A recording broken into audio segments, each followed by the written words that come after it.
because the ship is so hot below decks. You've got a bunch of sailors sleeping topside. I chose The sinking of the USS Indianapolis, CA-35, on July 30th, 1945, remains the greatest single-ship loss of life at sea in the history of the U.S. Navy.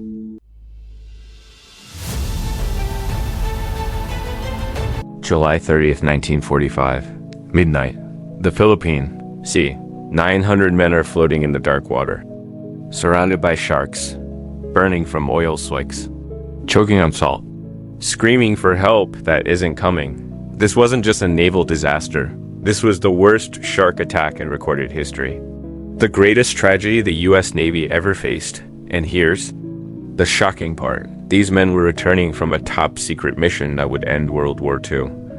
They were heroes, and they were abandoned. For 5 days and 5 nights, they fought the ocean, the sharks, and despair itself.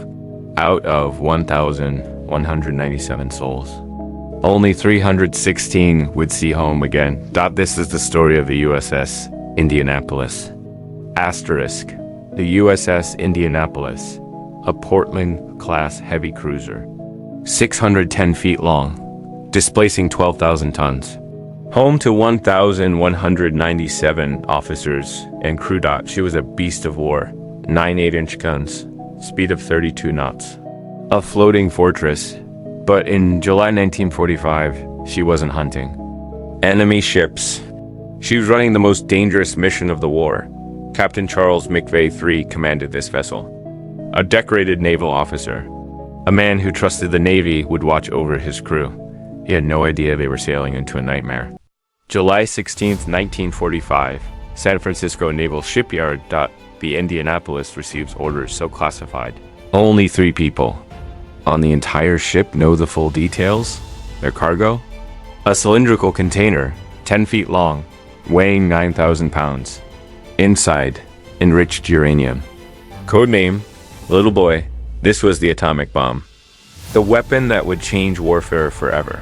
The Indianapolis races across the Pacific at record speed, 74 hours, 5,000 miles. They arrive at Tinian Island on July 26th. The bomb is unloaded.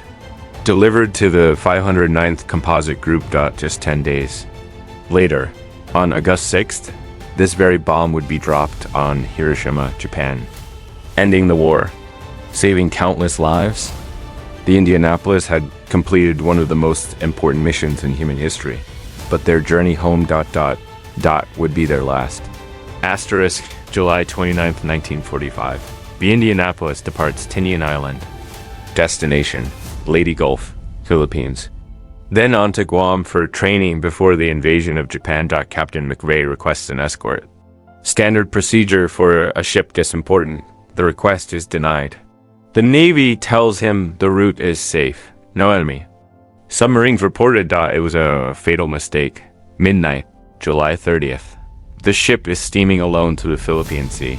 Moonless night. Calm waters. Lookouts scan the darkness. They see nothing, but beneath the surface, a Japanese submarine waits. The I-58, commanded by Lieutenant Commander Makitsura Hashimoto. At 12:14 a.m. Hashimoto fires 6 torpedoes. 2 slam into the Indianapolis's starboard bow. The explosion is catastrophic. The ship lists violently. Water floods in faster than pumps can handle. 12 minutes.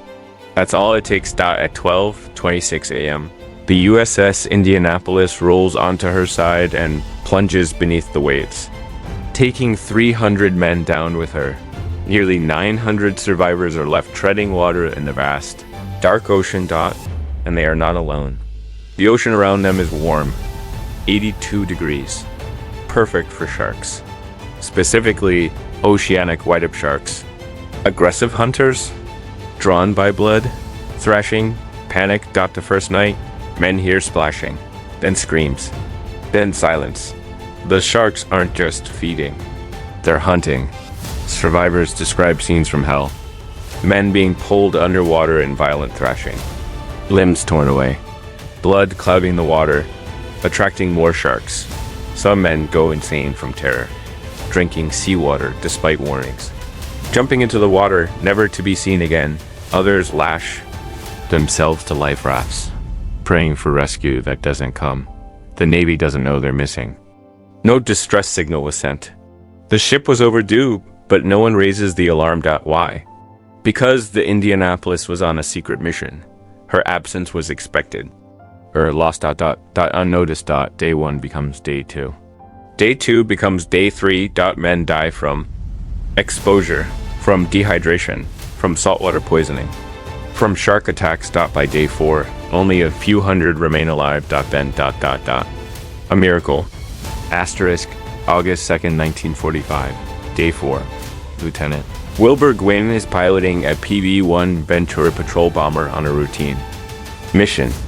Through the clouds, he sees something in the water. At first, he thinks it's debris. Then he sees movement. Men, dozens of them, waving, praying. He radios for immediate rescue operations. Ships are diverted. Destroyers race to the scene, but they're too late for most. When rescue vessels arrive, they find a scene beyond comprehension. Men covered in salt sores, delirious, hallucinating, surrounded by sharks still circling. Only 316 men are pulled from the water. Alive, 880 had perished, most from exposure and dehydration, but an estimated 150 to 200 were killed by sharks. The worst shark attack in human history. Asterisk. The Navy investigates. Who's to blame? Captain McVeigh is court-martialed, charged with hazarding his ship for not zigzagging.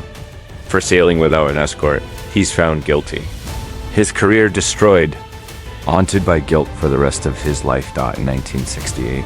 Broken by decades of blame, Captain McVeigh takes his own life. But here's the truth the Navy tried to hide. Captain McVeigh was following orders. The Navy failed him. They denied his request for an escort.